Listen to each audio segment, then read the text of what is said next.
को हम लोग देखने वाले हैं एक शॉर्ट लेक्चर में। कह सकते हैं इस शॉर्ट में हम लोग पूरे चैप्टर को, ठीक है, पूरी कंसेप्ट के साथ अच्छी तरह से कवर करने वाले हैं और ये आपके लिए काफ़ी उपयोगी होगा एग्जामिनेशन पॉइंट ऑफ व्यू से देखें तो।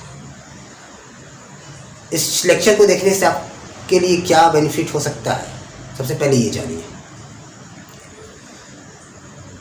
पूरे चैप्टर को कम लेंथ में बनाया जा रहा है, फुल कंसेप्ट के साथ, इंटरनल कंसेप्ट के साथ, बेसिक कंसेप्ट के साथ। दूसरी बात यह है कि आपके जो बोर्ड एग्ज़ाम होंगे उसके लिए ये काफ़ी आपका बेनिफिशियल साबित होगा। इस लेक्चर के माध्यम से आप ये भी सीख पाएंगे कि इस चैप्टर की मदद से आपके जो आने वाले चैप्टर पे क्या इफेक्ट होगा। आने वाले जो चैप्टर होगा, जैसे कि मान लें एसिड बेसिस एंड सॉल्ट है, आपका मेटल नॉन मेटल्स है, कार्बन एंड इट्स कंपाउंड है, फाइनली पीरियोडिसिटी है। तो इस चैप्टर को अगर हम लोग अच्छी तरह से पहचानते हैं, अच्छी तरह सीखते हैं,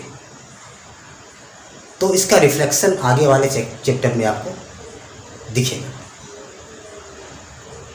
तो चलिए आज हम लोग स्टार्ट करते हैं chemical reaction and chemical equation. आप लेक्चर को छोड़ के नहीं जाना है, पूरे लेक्चर को आप देखिए और अच्छी तरह से इसको समझने की कोशिश कीजिए। हर एक बात मैं इस लेक्चर में, ये शॉर्ट वाला वीडियो में रखने जा रहा हूँ। फुल चैप्टर को एक शॉर्ट ड्यूरेशन में कवर करेंगे। तो स्टार्ट लेते हैं। देखिए, सबसे पहले आपको ये जाननी है कि इसमें, इस चैप्टर में क्या क्या टॉपिक है, मेजर टॉपिक। उसके अंदर बहुत सारी चीज़ मिलेंगे आपको। जैसे कि पहला जो, अगर हम बात करते हैं टॉपिक में, इसको देखा जाए तो सबसे पहला है कि chemical reaction and chemical equation में स्टार्ट जो चैप्टर लिया है, सबसे पहले बताया है कि characteristic of chemical reaction, characteristics, ठीक है, of chemical reaction, characteristics of chemical reaction, characteristics of chemical reactions, ठीक है। इसके बाद थोड़ा आपको सीखना है बैलेंसिंग के बारे में, जहाँ से क्वेश्चंस पूछा जाता है, बैलेंसिंग। थर्ड में है types of chemical reaction, types of chemical reaction पढ़ेंगे आप। और फाइनली ये चैप्टर का जो अंत किया गया है, आप कह सकते हो rancidity and corrosion, rancidity and corrosion, ये चीज़ फाइनली हम लोग देखेंगे, रेंसिडिटी और कोरोजन। मतलब कह सकते हैं अगर मेजर टॉपिक देखा जाए तो ये, इसके अंदर बहुत सारी चीज़ आपको मिलेगी, ये चीज़ है। तो स्टार्ट करते हैं आपका केमिकल रिएक्शन से। केमिकल रिएक्शंस होता क्या है ये जानेंगे। तो केमिकल रिएक्शंस की जब बातें हम लोग करते हैं तो सबसे पहले दिमाग में ये बात आती है रिएक्टेंट और प्रोडक्ट, क्योंकि जहाँ जहाँ केमिकल रिएक्शन चल रहा है, रिएक्टेंट प्रोडक्ट वहाँ है, वो साथ साथ चल रहा है। तो रिएक्टेंट्स क्या है और प्रोडक्ट क्या है, ठीक है, ये जानिए। तो देखिए, रिएक्टेंट्स उसको बोला जाता है जो कि केमिकल रिएक्शन में पार्टिसिपेट करता है, भाग लेता है, उसको हम लोग बुलाते हैं रिएक्टेंट्स। और ये क्या क्या है केमिकल स्पीसीज जो कि भाग लेता है, वो है एटम, मॉलिक्यूल या फिर आयंस। अगर शॉर्ट में हम इन शॉर्ट बोले तो AMI केमिकल रिएक्शन में मीन्स पार्टिसिपेट करता है, ठीक है। तो एटम, मॉलिक्यूल और आयन, ये तीन चीज़ है जो कि केमिकल रिएक्शन में भाग लिया करते हैं और उसको हम बुलाते हैं रिएक्टेंट। और ध्यान देंगे कि ये जो रिएक्टेंट्स है आपस में जब कोलाइड्स करते हैं, टकराते हैं इफेक्टिवली, एक तरीके से, एक सही तरीके से टकराना, एक प्रॉपर एनर्जी के साथ टकराना, ये जब कोलाइड करते हैं, आप सिंपल समझिए, जब ये कोलाइड करते हैं, टकराते हैं आपस में, तो एक नई चीज़ का निर्माण होता है, उसको बोलते हैं प्रोडक्ट्स। और वो जो नया चीज़ बन रहा है, ध्यान देंगे, उसकी जो प्रॉपर्टीज, उसका प्रॉपर्टीज और जिस चीज़ से वो बना है उसका प्रॉपर्टी क्या होगा, इंटायरली डिफरेंट होगा, वो अलग होगा। यही तो केमिकल चेंज कहलाता है। इसी को आप क्या कहते हो, chemical change. During chemical reaction क्या होता है, केमिकल चेंज। जो भी प्रोडक्ट बन रहा है उसका जो प्रॉपर्टी होगा, जिससे बना है उससे क्या होगा, अलग होगा। क्लियर? आप ध्यान देंगे। स्टार्ट करता हूँ। ये तो मैं आपको बता दिया कि आपका रिएक्टेंट्स और प्रोडक्ट्स क्या होता है और केमिकल रिएक्शंस क्या होता है। अब ध्यान देंगे, हम यहाँ लिखते हैं रिएक्टेंट और यहाँ पे प्रोडक्ट। तो रिएक्टेंट आपको बता चुके हैं कि क्या क्या हो सकता है, एटम, मॉलिक्यूल और आयंस। अगर एटम, मॉलिक्यूल और आयंस में थोड़ी कन्फ्यूज़न हो रही है तो वो भी मैं आपके सामने रख रहा हूँ कि अब यहाँ से एग्जाम्पल पे ही रखता हूँ। H है, H2 है और H प्लस है। ध्यान देंगे, जब फ्री स्टेट में है तो उसको आप एटम बुलाइएगा, कंबाइंड स्टेट में आ गया मॉलिक्यूल है। मतलब कि एक से ज़्यादा एटम के कॉम्बिनेशन को हम लोग बोलते हैं मॉलिक्यूल, या सिमिलर हो या फिर डिफरेंट। और अगर उस पर कोई चार्ज आ जाता है, इधर प्लस आ जाए या फिर माइनस आ जाए, तो उसको क्या बुलाएंगे हम, आयंस बुलाएंगे। क्लियर? यही होता है AMI, एटम, मॉलिक्यूल्स और आयंस। तो ड्यूरिंग केमिकल रिएक्शन में जो रिएक्टेंट हम लिखा करते हैं, इधर लिखते हैं लेफ्ट हैंड साइड की ओर, और जो प्रोडक्ट बनता है वो होता है RHS, राइट हैंड साइड की। क्लियर? ये है केमिकल रिएक्शंस।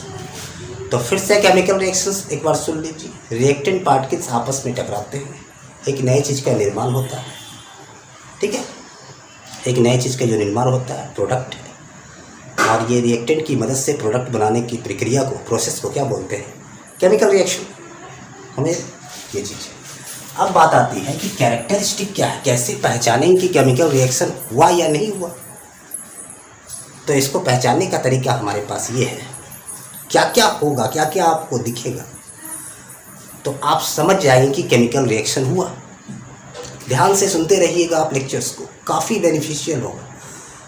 अगर एग्ज़ाम देने से पहले आप 1 घंटा सुन लेते हो तो आई थिंक आप सारे क्वेश्चन अटेंड करके आएंगे। मतलब कि इतना ज़रूर होगा, आप एग्जामिनेशन हॉल में जब बैठेंगे तो आपको कंफर्टेबल फील होगा। ठीक है, क्वेश्चन बनेगा आपसे। तो ये चीज़ है रिएक्टेंट और प्रोडक्ट। अब कैरेक्टरिस्टिक की बात करते हैं। तो पहला कैरेक्टरिस्टिक ये है। अब स्टार्ट करते हैं जैसे कैरेक्टरिस्टिक्स। ठीक है, ध्यान देंगे, कैरेक्टरिस्टिक्स ऑफ केमिकल रिएक्शन से ऐसा होता है आपका कि क्या क्या कैरेक्टरिस्टिक्स होता है chemical reaction. Characteristics of chemical reaction. तो पहला जो कैरेक्टरिस्टिक्स है, ध्यान देंगे, फर्स्ट कैरेक्टरिस्टिक्स, कैसे पहचानें कि केमिकल रिएक्शन हो रहा है या फिर नहीं हो रहा है। तो पहला आप कह सकते हैं कि इवोल्यूशन ऑफ गैसेस, किसी गैस का निकलना। दूसरा है आपका चेंज ऑफ कलर, कलर में कोई चेंजिंग। तीसरा है change of state, change of state. फिर चेंज ऑफ टेम्परेचर, ध्यान देंगे ये सब चीज़, चेंज ऑफ टेम्परेचर का चेंज होना। और फाइनली क्या है आपका, फॉर्मेशन ऑफ प्रेसिपिटेट, प्रेसिपिटेट का बनना, फॉर्मेशन ऑफ प्रेसिपिटेट, मतलब PPT जिसको बोलते हैं शॉर्ट में, ये बनना।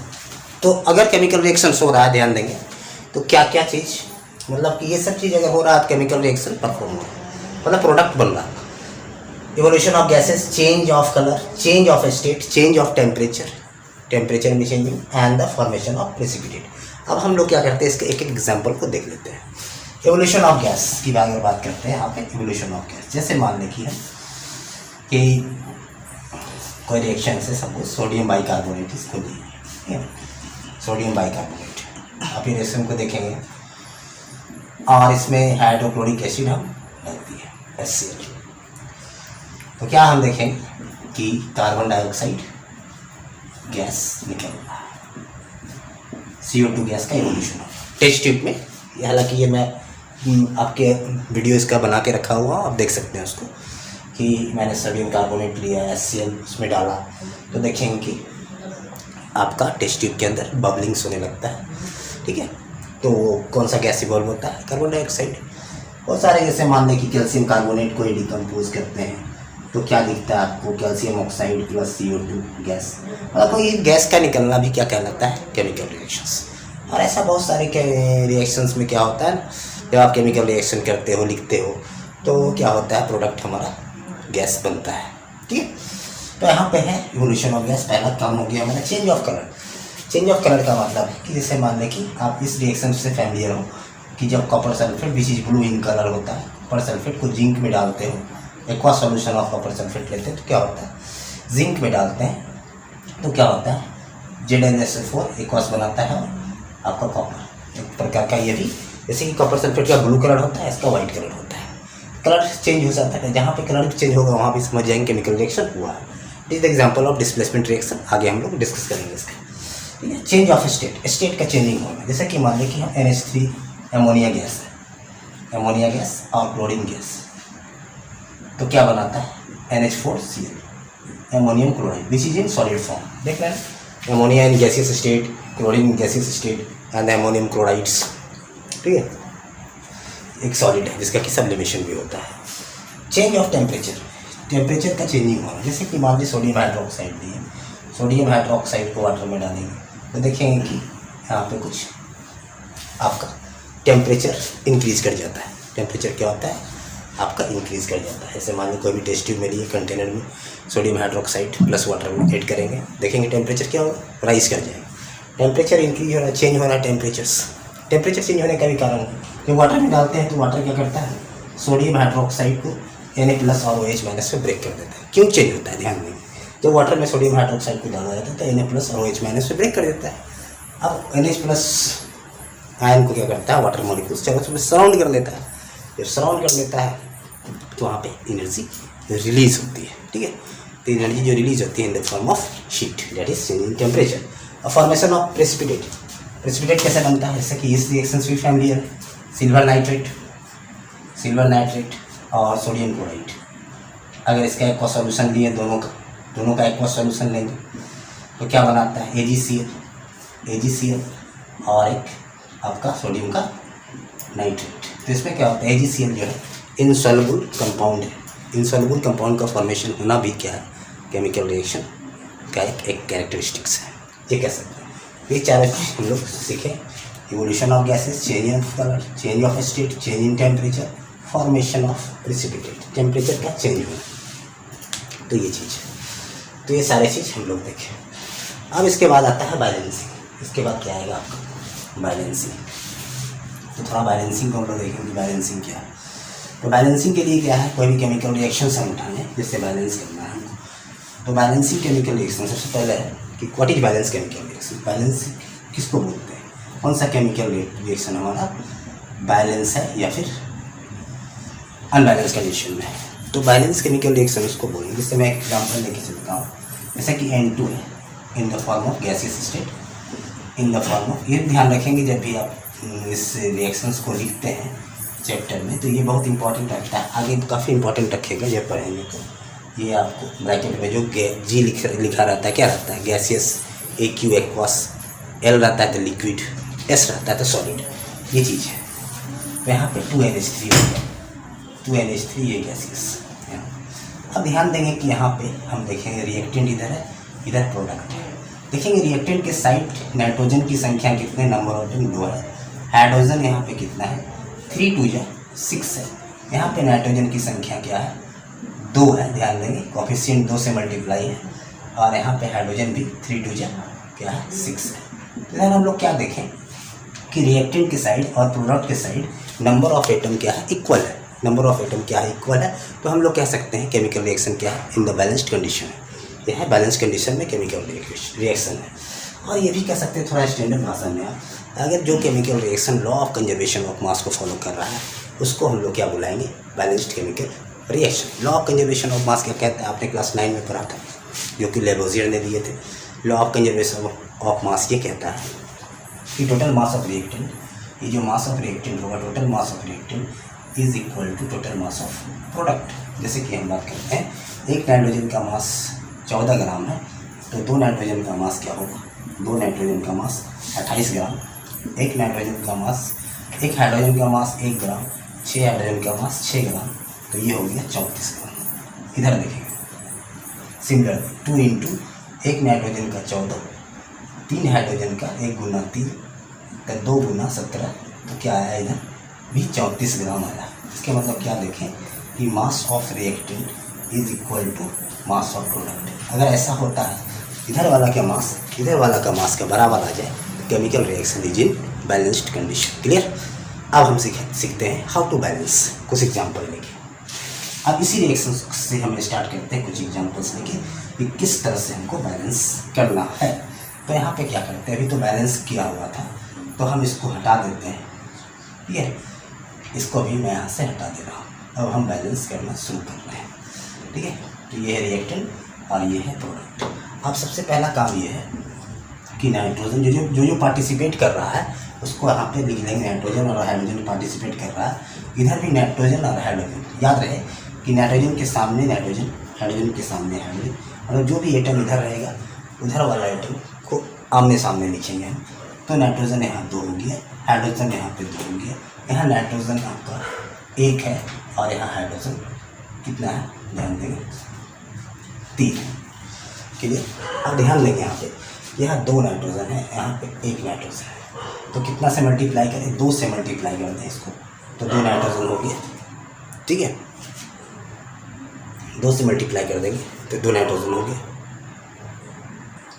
तो यहाँ पे देखें कि 2 नाइट्रोजन से जैसे मल्टीप्लाई किया है 2 हो गया, तो हाइड्रोजन की संख्या क्या हो गई, 3 2 जा 6। ये ध्यान रखेंगे जब मल्टीप्लाई हम करेंगे, इस बात को जरूर ध्यान रखें, जब मल्टीप्लाई करेंगे तो साथ साथ चेक कर लेंगे कि पहले का जो एलिमेंट था मल्टीप्लाई करने के बाद नंबर ऑफ एलिमेंट्स मीन्स उसके नंबर में चेंजिंग आएगा। अगर 2 से मल्टीप्लाई किए तो नाइट्रोजन तो 2 हो गया, लेकिन पहले तो हाइड्रोजन 3 था, लेकिन मल्टीप्लाई करने के बाद क्या हो गया, 6 हो गया।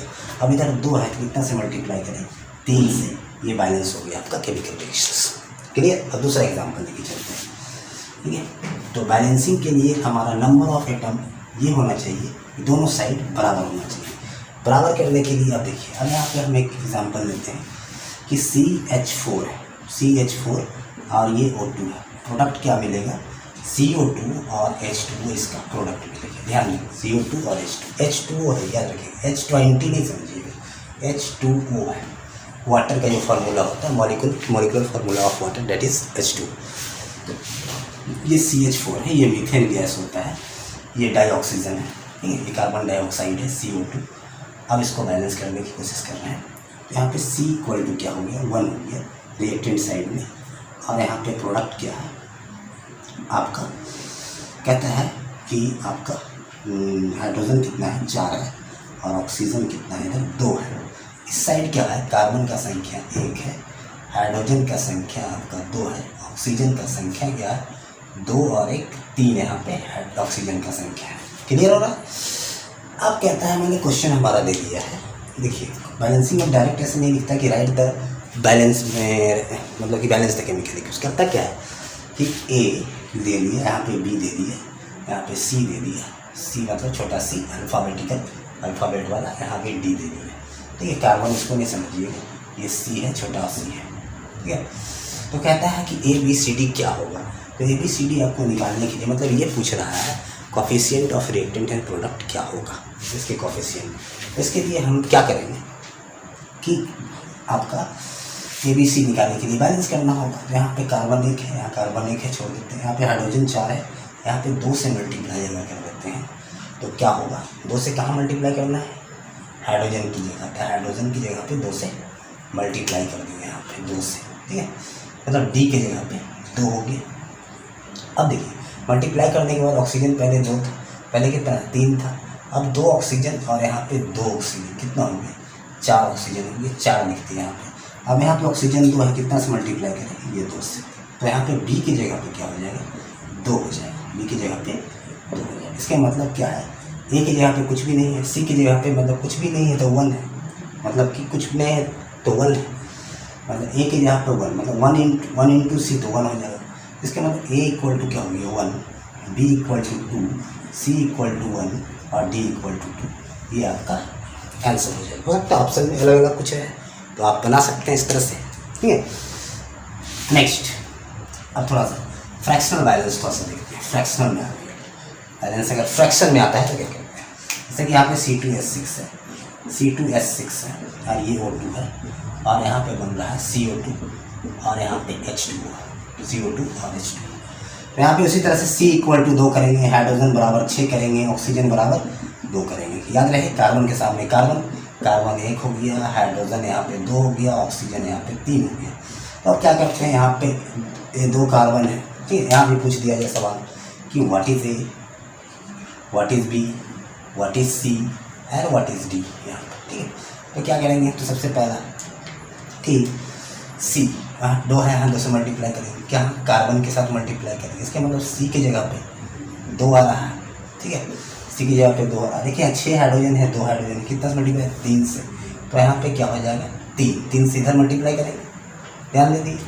अब क्या होगा कि मल्टीप्लाई करने के बाद 4 2 या 4 और 3 7 ऑक्सीजन होगी, ऑक्सीजन कितना हो गया 7, ऑक्सीजन क्या हो गया 7, यहाँ पे ऑक्सीजन कितना है 2। अब देखिए किसी चीज़ से मल्टीप्लाई कीजिएगा 2 को तो कितना से मल्टीप्लाई करिए जो 7 हो जाए। एक ही उपाय है हमारा, अगर ओड नंबर आ जाता है, ठीक है, तो जितना रहेगा ऊपर 7/2 से मल्टीप्लाई कर देते हैं। 7/2 से मल्टीप्लाई करने का मतलब क्या हुआ, ये 2 कट जाएगा, बच जाएगा 7, तो B की जगह पे क्या हो जाएगा 7/2, क्या हो जाएगा 7/2, ये चीज़ समझ गए। तो ये कह सकते हैं कि A = क्या हो गया 1, B = 7/2 और C = 2 है और D = आपका 3 है। ये आपका इस टाइप से क्वेश्चन को पूछने लगा, ध्यान देंगे। क्वेश्चन पूछने का इन्हें बोलते हैं right the balance chemical equation. पूछ देगा ABCD क्या है जो कोफिशिएंट है, मतलब इसका मतलब ओवरऑल आपको बैलेंस करना ही पड़ेगा, ये चीज़ है। तो इस तरह से हम लोग बैलेंसिंग सीख चुके हैं। इसको हम लोग बैलेंसिंग, अगर कोई भी रिएक्शन आता है बैलेंस कर सकते हो, ठीक है। इस पैटर्न पे आप बैलेंस कर देना। जैसे कि मान लो एक है, आप भी और दे देते हैं। देखिए एक चीज़ और आपको कॉमन चीज़ हम बताते हैं, इस अगर आपके पास आ गया कोई ऐसा कंपाउंड, जैसे बार बार मैं लिखता हूँ, जैसे CH4 अभी लिखे तो O2 CO2H2, इस टाइप से अगर आ गया तो अगर इस टाइप से अगर देखिए, अगर इधर ऑक्सीजन रहे, डाई ऑक्सीजन रहे, इधर कोई भी कंपाउंड रहे जिसमें कि कार्बन और हाइड्रोजन है, सिर्फ कार्बन और हाइड्रोजन, जैसे मान लें कि CH4 है, अभी मान लें C2H6 है, यहाँ पे C4H10 है, तो आपको क्या दिख रहा है, सभी में कार्बन और हाइड्रोजन है। और जब भी कार्बन और हाइड्रोजन को हम कंबशन करेंगे, जलाएंगे ऑक्सीजन के प्रेजेंस में, कोई भी कार्बन हाइड्रोजन वाला कंपाउंड, सिर्फ कार्बन हाइड्रोजन, दूसरा कुछ नहीं रहना चाहिए, सिर्फ कार्बन और हाइड्रोजन का कंबशन करेंगे तो प्रोडक्ट हमको क्या मिलेगा, याद रखेंगे कार्बन डाइऑक्साइड और वाटर। आँख मूंद के लिखना है आपको, कार्बन डाइऑक्साइड एंड वाटर। अब बात रही इसको हमको एक, अगर एक सब कुछ प्रोडक्ट कॉमन मिल रहा है और इधर हाइड्रोकार्बन, हाइड्रोकार्बन का मतलब कार्बन हाइड्रोजन सिर्फ रहेगा और इधर डाइऑक्सीजन, उसके प्रेजेंस में अगर जलाएंगे तो प्रोडक्ट ये दोनों, ये प्रोडक्ट क्या होगा कॉमन होगा। तब इसको बैलेंस करने का एक तरीका मैं बताता हूँ आपको, जो कि आपको भी आई है, ये चीज़ आपको बहुत इंपॉर्टेंट है। तो क्या करेंगे, ध्यान देंगे बैलेंस करने का इसका तरीका, इस फॉर्मेट पे लिखा रहता है।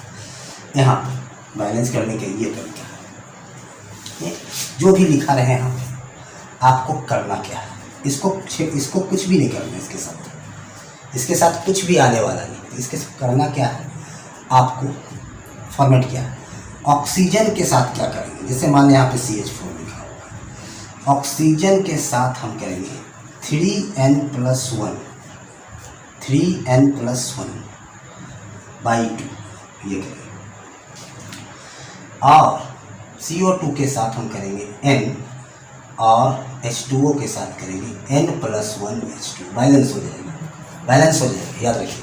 अब बताइएगा कि n क्या है, n होगा n = number of carbon atom, बस। जैसे मान यहाँ पे कार्बन एटम कितना है 1 है, कुछ नहीं है तो क्या है 1 है, तो बस यही n की जगह पे रख देना है, बैलेंस हो जाएगा। जैसे मान लें कि यहाँ पे n की जगह पे मैं 1 रखता हूँ तो क्या आएगा, CH4 तो रहने दीजिए, n की जगह पे 1 इसलिए रखें कि एक ठो कार्बन है, तो 3 1 या 3 1 4/2 मतलब कि 2O2 आ गया। यहाँ n = 1 रखेंगे तो CO2, यहाँ n = 1 इसके मतलब 2H2, ठीक है, इस फॉर्मेट पे आप बैलेंस कर सकते हैं। ठीक है, अगर कब यूज करेंगे, जब इधर ऐसा कंपाउंड हो, सिर्फ कार्बन और हाइड्रोजन हो उसमें और ऑक्सीजन इधर हो, प्रोडक्ट ये कॉमन होगा CO2 और H2O, समझ रहे हैं? इस तरह से हम लोग इसका बैलेंस करेंगे। क्लियर? तो इस तरह से ही बैलेंस भी कवर हुआ आपका, ये कॉमन वाला। ये अगर पूछ दिया जाए तो आप इस फॉर्मेट पे बैलेंस करेंगे। ये काफ़ी इंपॉर्टेंट चीज़ मैंने बताया, आगे भी आपको काम देगा अगर हायर क्लासेस में। चलो देखिए, ये चीज़ को भूलना नहीं है, बार बार मैं बोल रहा हूँ। जैसे मान लीजिए देखिए, इसको बैलेंस करना है, C2H6 है, तो यहाँ पे क्या होगा, 3n+1, तो n की जगह पे क्या रखेंगे, 2 रखेंगे, तो 3 2 6 1 7 7/2। देखिए अभी आ रहा था 7/2। देखिए यहाँ पे n के यहाँ 2 है, तो n के यहाँ पे 2 CO2 हो जाएगा। यहाँ पे n के यहाँ पे 2 रखेंगे, क्या 2 और 1 3, यहाँ पे 3 H2O हो जाएगा। बैलेंस हो चुका है। क्लियर? कोई दिक्कत? ये चीज़ है, इस तरह से बैलेंस करने। तो ये चीज़ आप जरूर नोट करें, इस पॉइंट को नोट करें। अगर कार्बन हाइड्रोकार्बन वाला पॉइंट, मतलब कार्बन हाइड्रोजन कोई कंपाउंड हो, ऑक्सीजन के साथ रिएक्शन हो रहा है, कंपाउंड जो बनेगा प्रोडक्ट कॉमन होगा CO2 H2O। बैलेंस करने का तरीका ये है, where n = number of carbon atom. बार बार बोल रहा हूँ, n के लिए पे जितना कार्बन एटम होगा उसका संख्या बैठाइएगा। अगर 1 हुआ तो 1, 2 होगा तो 2, 3 होगा तो 3, इस तरह से चलेगा। ठीक है, ये हो गया बैलेंसिंग। अब बात आती है टाइप्स ऑफ केमिकल रिएक्शंस में। बैलेंसिंग आप इस तरह से करेंगे। फिर सवाल पूछने क्या पूछेगा, क्या तरीका सवाल पूछने का, ABCD करके सवाल पूछ सकता है। बैलेंसिंग इस तरह से बैलेंसिंग कर लेंगे आप दूसरी, जैसे कि और देखिए, इसके साथ साथ मैं क्या करूँगा, आपको प्रोवाइड कर दूँगा क्या है, जो भी इम्पोर्टेंट चीज़ होगा उसको मैं लिख के आपको, मतलब कि आपके लिंक में डाल दूँगा, आप उसको देख लेना। और शेयर जरूर करना है, जो भी आप चीज़ पढ़ रहे हैं उसको शेयर कीजिए। जितना जगह आप बांटिएगा उससे आप ही को बेनिफिट होगा। ठीक है, तो बांटना जरूरी है, शेयर करना जरूरी है। मतलब हमारा तो कहना है लर्न एंड शेयर, सीखिए और शेयर कीजिए, सबसे बेटर तरीका ये। अब है types of chemical reactions. Chemical reactions के प्रकार, types of chemical reaction. Chemical reaction का प्रकार आपको सिर्फ हम ओवरऑल नॉलेज दे रहे हैं, आप प्रैक्टिस करना, जहाँ पे आपको इतना भी प्रॉब्लम्स आप पूछ सकते हैं। ठीक है, तो टाइप्स ऑफ केमिकल रिएक्शंस में जो हमको पढ़ के जाना है, कॉम्बिनेशन रिएक्शन। कॉम्बिनेशन रिएक्शन क्या होता है? कॉम्बिनेशन से सुनने से लग रहा है, कॉम्बिनेशन रिएक्शन उसको बोलेंगे जो कि रिएक्टेंट्स आपस में कंबाइन होकर एक सिंगल प्रोडक्ट का निर्माण करता है, सिंगल प्रोडक्ट देगा। जैसे कि A और B कंबाइन करके क्या होगा, बना दिया आपका AB, कॉम्बिनेशन रिएक्शन। जैसे एग्जांपल के तौर पे, जैसे कॉम्बिनेशन रिएक्शन हमारे पास है C+O2, स्टार्ट लेते हैं यहाँ पे CO, Mg+O2, Mg means 2Mg, Mg+N2, Mg3 और N2, Al+O2, Al2O2, बहुत सारे रिएक्शंस आपको मिलने वाले हैं। कॉम्बिनेशन रिएक्शन कंबाइन कर रहा है। आई जो प्रोडक्ट बन रहा है, थोड़ा सा आप ध्यान रखेंगे कि रेडिकल पे जो मतलब कि आपकी जो चार्ज होता है एटम पे, जैसे मान लीजिए यहाँ पे केमिकल स्पीसीज पे जो चार्ज होगा, जैसे कि Mg है तो Mg2+ होता है, O के ऊपर में 2-, तब बनाता है 2+, 2+, 2- 2 में मतलब बन गया MgO। जैसे कि Al2O3 बन रहा था, Al2+ O के ऊपर 2-, तो देखिए इस तरह से बनता है Al2O3। ये चीज़ को ध्यान रखेंगे, फार्मूला बनाते समय Mg3N2, तो Mg के ऊपर में 2+ और N के ऊपर का क्या होता है -3, तो ये क्या बनाता है Mg3 और N2। तो फार्मूला लिखने का ये तरीका, फार्मूला तो अलग अलग बन सकता है अकॉर्डिंग टू बैलेंसिंग। ये चीज़ है, यहाँ पे ये चीज़ को ध्यान रखेंगे। ये हो गया कॉम्बिनेशन रिएक्शन। तो कॉम्बिनेशन रिएक्शन का जस्ट अपोजिट है डिकम्पोजिशन रिएक्शंस। डिकम्पोजिशन रिएक्शन में क्या होता है कि जो रिएक्टेंट होता है वो टूट के डिकम्पोज करके अंडर सुटेबल कंडीशन क्या करता है, 2 या 2 से ज़्यादा प्रोडक्ट का निर्माण करता है। डिकम्पोजिशन रिएक्शन की बात कर रहे हैं। ठीक है, कोई भी रिएक्टेंट सिंगल रिएक्टेंट्स ब्रेक करके रिएक्टेंट्स डिकम्पोज मीन्स ब्रेक होता है और उससे क्या होता है 2 या 2 से ज़्यादा प्रोडक्ट बन सकता है। अंडर सुटेबल कंडीशन का मतलब ये है कि डिकम्पोज हो सकता है वो थर्मली हीट देकर डिकम्पोज होगा, तो उसको क्या बुलाएंगे, थर्मल डिकम्पोजिशन। सुनते रहिए, थर्मल डिकम्पोजिशन बुलाएंगे। अगर लाइट के द्वारा कोई कंपाउंड टूट रहा तो फोटोलाइटिक डिकम्पोजिशन होता है। अगर आपका कह सकते हैं इलेक्ट्रिक करंट के द्वारा टूट रहा है तो उसको क्या बोलते हैं, electrolytic decomposition reactions. Decomposition reaction classify कर दिया है 3 पार्ट में, थर्मल, फोटोलाइटिक्स एंड आपका फाइनली आपका इलेक्ट्रोलाइटिक डिकम्पोजिशन रिएक्शंस। तो ये चीज़ है, वो है डिकम्पोजिशन। वो क्या है, कॉम्बिनेशन का उल्टा होता है डिकम्पोजिशन। आप ध्यान से सुनिए, आपको बहुत बेनिफिट होगा। आप बोले तो एग्जामिनेशन से पहले अगर आप सुन के जाते हो तो आई थिंक आप बना के जरूर आओगे। क्लियर है इस बात का। डिकम्पोजिशन रिएक्शंस में क्या होता है, जैसे मान लें कि कोई रिएक्टेंट ए, ये टूट के क्या बना दे सकता है, P + Q + R, 2 भी बना सकता है, 2 से ज़्यादा भी बना सकता है।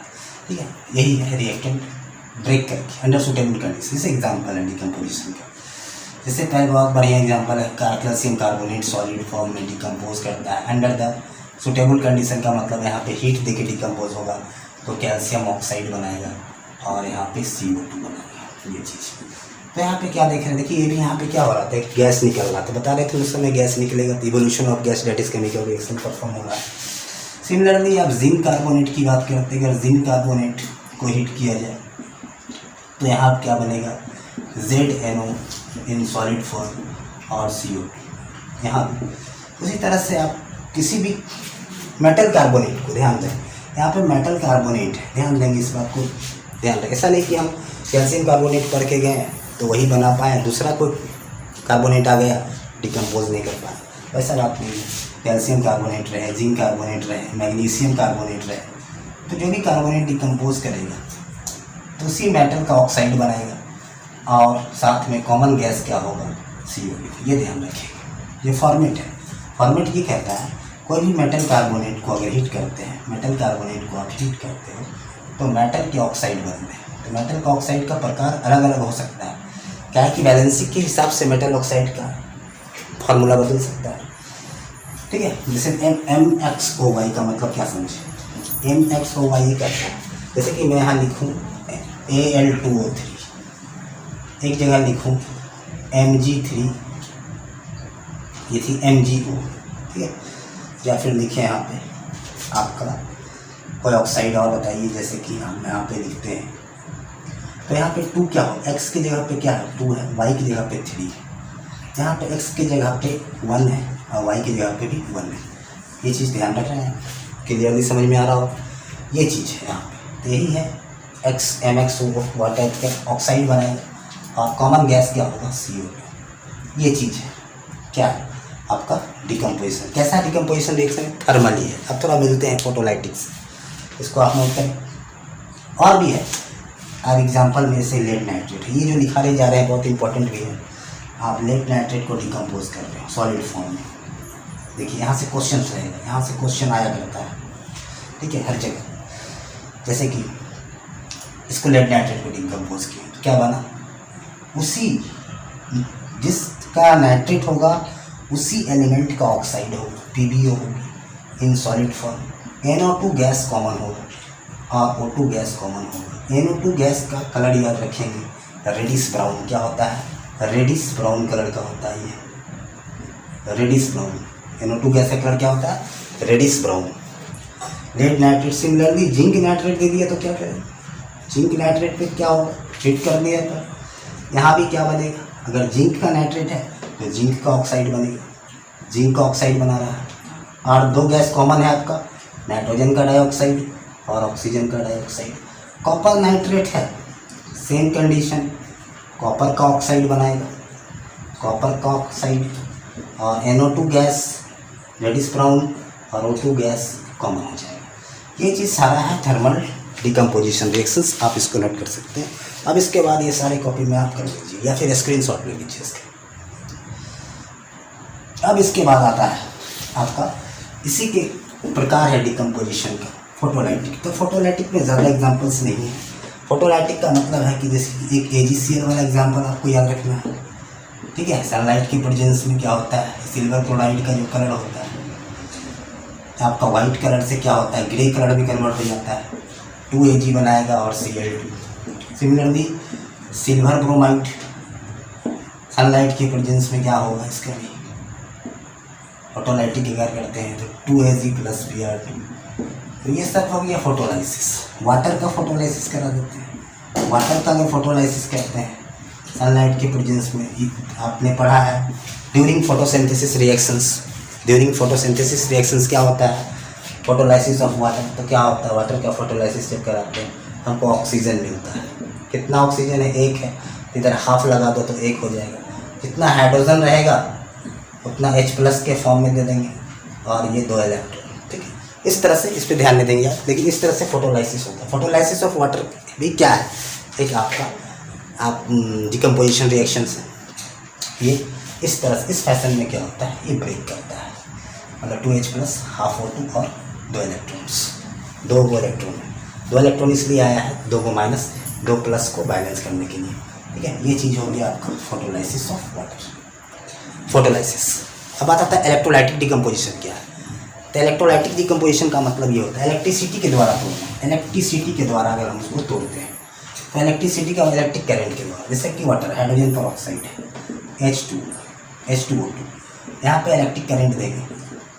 इलेक्ट्रिक करंट के द्वारा अगर हम तोड़ते हैं तो हमको मिलता है H2O और O2, ये चीज़ है। सिमिलरली हाइड्रोजन वाटर को अगर अलग करना है, सेपरेट करना है इलेक्ट्रिक करंट के द्वारा, तब हमको प्रोडक्ट क्या मिलता है? एनोड और कैथोड पे हाइड्रोजन गैस और ऑक्सीजन गैस प्रोडक्ट मिलता है। ये हुआ, मान लीजिए आपको क्वेश्चन पूछा जाता है कितना का रेशियो में मिलता है? 2:1 का रेशियो में हाइड्रोजन और ऑक्सीजन का रेशियो क्या है? 2:1। ये इलेक्ट्रोलाइटिक डिकम्पोजिशन करवाया जाता है इलेक्ट्रोलाइटिक सेल में। इलेक्ट्रोलाइटिक सेल क्या होता है? उसमें इलेक्ट्रोलाइटिक सेल ध्यान रखेंगे, इस टाइप से कंटेनर होता है, इसको इलेक्ट्रोलाइटिक कंटेनर बोलते हैं। इलेक्ट्रोलाइटिक कंटेनर, इसमें कैथोड और एनोड लगा रहता है, जो कि एक इलेक्ट्रोड होता है, मेटल का इलेक्ट्रोड है ये। इसको किसी बैटरी से जोड़ देते हैं, ठीक है। कम से कम उसका वोल्ट होना चाहिए 1.3 वोल्ट, कम से कम मिनिमम इतना वोल्ट होना चाहिए, ताकि ये जो इलेक्ट्रोलाइट्स है, जैसे ये जो इलेक्ट्रिक, इसको डिकम्पोज कर सके, तोड़ सके। जैसे NaCl को भी ये डिकम्पोज कर सकता है, ये भी इलेक्ट्रोलाइटिक डिकम्पोजिशन में आएगा, इलेक्ट्रोलाइटिक डिकम्पोजिशन। तो इसका जो प्रोडक्ट मिलता है 2Na और ये Cl2। 2Na कहाँ है? देखिए, इसके ज़्यादा डिटेल्स देखना है आपको। डिकम्पोजिशन रिएक्शन का मैं सेपरेट बना दिया है, इसको देखिएगा डिटेल में आप, डिकम्पोजिशन रिएक्शन को, इसका सेपरेट वीडियो। तो यहाँ भी प्रोडक्ट NaCl का क्या मिलेगा? Na और Cl। ये भी इलेक्ट्रिक करंट के द्वारा इसको तोड़ा जाता है। इलेक्ट्रोलाइटिक सेल है, ये होता है एनोड, इसमें लिया जाता है आपका एनोड जो होता है ये पॉजिटिव होता है, और कैथोड क्या होता है? निगेटिव होता है। तो इसमें क्या करता है, ये कोई भी इलेक्ट्रोलाइट्स को डालें, मतलब कि कोई भी आयनिक कंपाउंड को डालें जिससे जो कैटायन एनायन से बना हुआ है, उसको क्या करता है? ब्रेक कर देता है उसके कॉरस्पॉन्डिंग कैटायन और एनायन में। जैसे मान लिया इसको तोड़ दिया Na+ और Cl- में ब्रेक हो गया, तो ये Cl- कहाँ जाएगा? प्लस की ओर, और Na जाएगा माइनस की ओर, Na+, और प्रोडक्ट क्या मिलता है? Na और Cl2। ठीक है, तो ये चीज़ है। तो ध्यान में इतना डिटेल आप मत जाइए, आपको एग्जाम्पल ध्यान में रखना है during examination. Electrolytic decomposition reaction में वाटर का डिकम्पोजिशन कराएंगे तो क्या मिलेगा प्रोडक्ट? हाइड्रोजन पेरोक्साइड में क्या मिलेगा? NaCl का करवाएंगे तो क्या मिलेगा?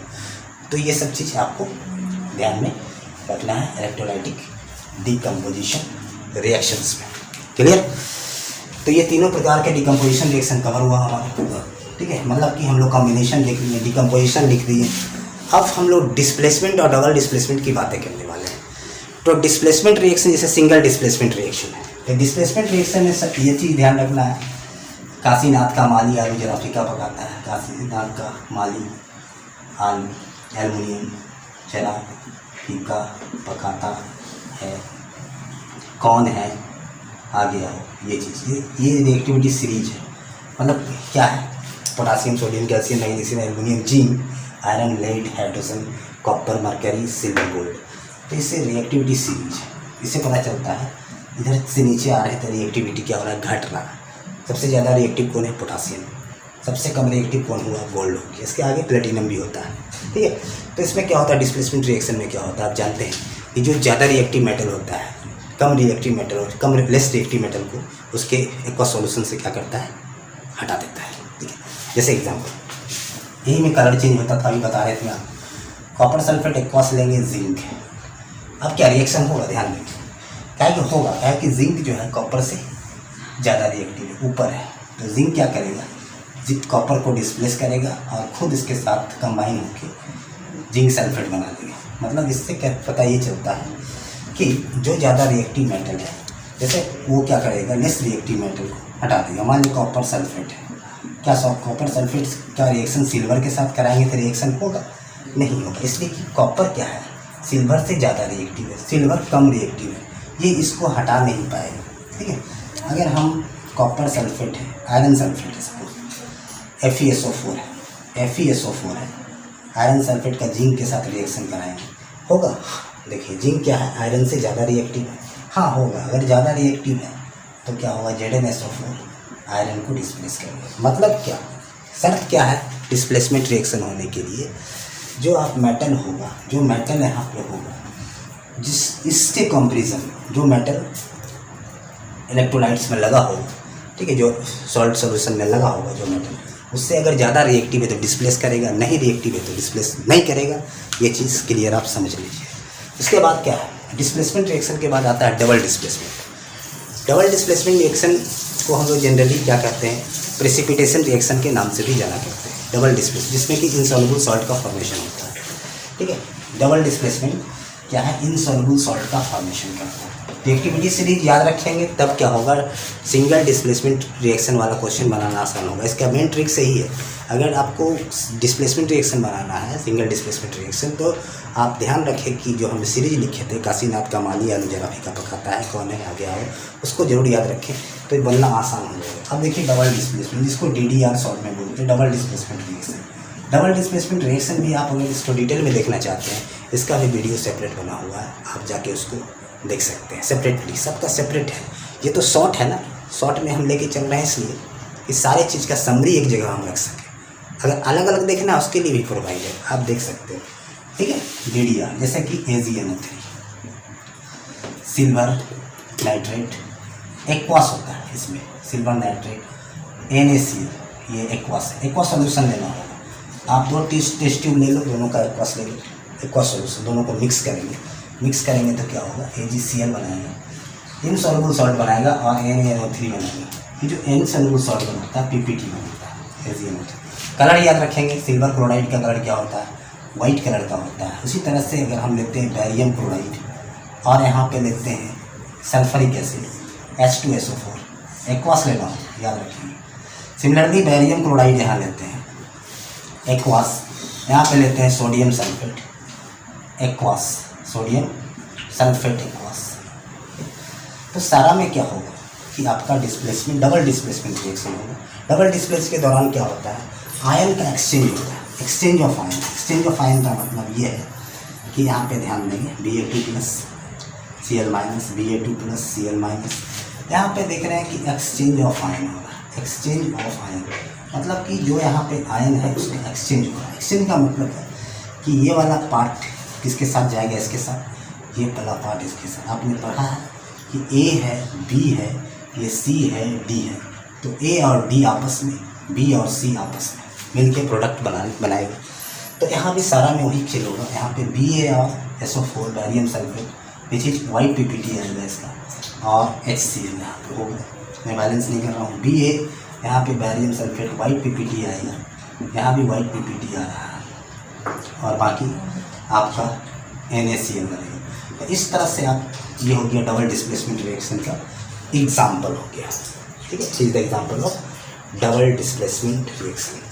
तो AgCl, बैरियम सल्फेट, ये सब क्या है, इनसॉल्युबल कंपाउंड का फॉर्मेशन हो रहा है, समझ रहे हैं। और भी देखिए PbI2, इसका मैंने दिखाया जैसे कि लेड आयोडाइड्स, पोटासियम आयोडाइड का रिएक्शन सब करा देते हैं लेड नाइट्रेट के साथ। किसके साथ, लेड नाइट्रेट का। इसका मैंने वीडियो भी बना के रखा, प्रैक्टिकल आप देख सकते हैं। तो यहाँ पे PbI2 ऊपर आएगा और KNO3 पोटासियम का नाइट्रेट बनाएगा।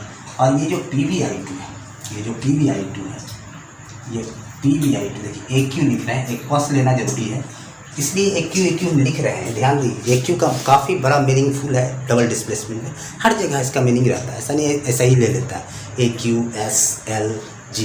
तो यहाँ पे एक्वास लेने का मतलब ये है कि आयन को फ्री करेगा। वाटर क्या करता है, आयन को अलग करता है। जब आयन अलग होगा तभी तो एक्सचेंज पॉसिबल है, exchange of ion. Double displacement कहता है एक्सचेंज ऑफ आयन होगा तो रिएक्शन होगा। तो ये PbI2 का कलर क्या है, येलो PbT है। तो डबल डिस्प्लेसमेंट रिएक्शन भी हम लोग ने कवर किया, डिस्प्लेसमेंट और डबल डिस्प्लेसमेंट रिएक्शन हमारा कवर हो चुका है। अब इसके बाद आता है रिडॉक्स रिएक्शंस। तो थोड़ा सा रिडॉक्स रिएक्शन पे लाइट डाला जाए, प्रकाश डाला जाए, क्या होता है। देखिए रिडॉक्स रिएक्शन ऐसे रिएक्शंस होते हैं, जनरली जो होता है हम लोग मैक्सिमम रिएक्शन जो पढ़ते हैं रिडॉक्स पढ़ते हैं, लेकिन हाँ ये भी याद रखें कि DDR जो रिएक्शन मैंने आपको बताया है ये रिडॉक्स नहीं है, ये इस पर याद रखेंगे, ये रिडॉक्स रिएक्शन नहीं है, ये रिडॉक्स रिएक्शन नहीं है, रिडॉक्स रिएक्शन ये नहीं है, ठीक है। Double displacement reaction is not a redox reaction, ये ध्यान रखें। अब रिडॉक्स रिएक्शन उसको कहते हैं जिसमें कि ऑक्सीडेशन और रिडक्शन साथ साथ साइमल्टेनियसली होता है, उसी को बोलते हैं रिडॉक्स रिएक्शन। रेड का मतलब रिडक्शन, ऑक्स का मतलब ऑक्सीडेशन, ठीक है। रिडॉक्स रिएक्शन जिसमें कि ऑक्सीडेशन और रिडक्शन साथ साथ होता है। अब ऑक्सीडेशन क्या होता है, रिडक्शन क्या होता है, ये चीज़ मेन चीज़ है। ऑक्सीडेशन क्या है और रिडक्शन क्या है। तो रिडक्शन में क्या होता है ध्यान देंगे, ऑक्सीडेशन का मतलब होता है एडिशन ऑफ ऑक्सीजन और ऑक्सीजन का जुड़ना, एडिशन ऑफ ऑक्सीजन। किसी चीज़ में अगर ऑक्सीजन जुड़ रहा है, रिमूवल ऑफ हाइड्रोजन, हाइड्रोजन का निकलना, हाइड्रोजन का निकलना, ये स्टेटमेंट याद रखें। और लॉस ऑफ इलेक्ट्रॉन बड़ा अच्छा कंसेप्ट है, लॉस ऑफ इलेक्ट्रॉन, इलेक्ट्रॉन का निकलना, ठीक है, मतलब कि electronic concept of redox reaction. और यहाँ पे रिडक्स एडिशन ऑफ हाइड्रोजन में यहाँ लिखेंगे रिमूवल ऑफ हाइड्रोजन, इसका उल्टा कर दीजिए, रिमूवल ऑफ ऑक्सीजन, ऑक्सीजन का निकल जाना, ठीक है। Removal of hydrogen means addition of hydrogen, reduction होगा, एडिशन ऑफ हाइड्रोजन रिडक्शन होगा। और यहाँ पे लॉस ऑफ इलेक्ट्रॉन की जगह पे क्या होगा, गेन ऑफ इलेक्ट्रॉन, ये भी रिडक्शन होने वाला है, गेन ऑफ इलेक्ट्रॉन, समझ रहे, ये चीज़ है। तो एडिशन ऑफ ऑक्सीजन जैसे कि MgO प्लस O2 ऑक्सीडेशन हो रहा है, MgO oxidation. Loss of electron, देखिए लॉस ऑफ इलेक्ट्रॉन मेन चीज़, जैसे सोडियम से एक इलेक्ट्रॉन निकाल देते हैं, इस पर कैसा चार्ज आ जाएगा, प्लस चार्ज आ जाएंगे। अगर इलेक्ट्रॉन का निकलना भी क्या होता है, ऑक्सीडेशन। ये खास चीज़ याद रखेंगे, इससे बहुत फायदा होता है। Mg2 प्लस, क्या है कि एक इलेक्ट्रॉन निकलता है, एक प्लस, 2 इलेक्ट्रॉन निकलेगा 2 प्लस, और 3 इलेक्ट्रॉन निकलेगा तो 3 प्लस आएगा। इसका मतलब है कि जहाँ जहाँ इलेक्ट्रॉन निकल रहा है वहाँ ऑक्सीडेशन, जहाँ जहाँ आपका इलेक्ट्रॉन जुट रहा है, जैसे कि ऑक्सीजन में 2 इलेक्ट्रॉन जोड़ देते हैं तो क्या बनाएगा, 2 का 2 माइनस। क्लोरीन में 1 इलेक्ट्रॉन जोड़ देते हैं तो Cl का माइनस। कॉपर प्लस में 2 इलेक्ट्रॉन जोड़ देते हैं तो कॉपर। तो ये चीज़ है आपका, यहाँ पे हो रहा है रिडक्शन, यहाँ पे हो रहा है ऑक्सीडेशन। रिमूवल ऑफ हाइड्रोजन, किसी चीज़ से हाइड्रोजन का निकल जाना, उसको भी क्या बोलेंगे आपका, रिमूवल ऑफ ऑक्सीजन, ऑक्सीजन का निकल जाना क्या बोलेंगे, जैसे कॉपर ऑक्साइड को गर्म कर देंगे तो ऑक्सीजन निकल जाएगा, तो वहाँ पे क्या होगा, रिडक्शन हो रहा है।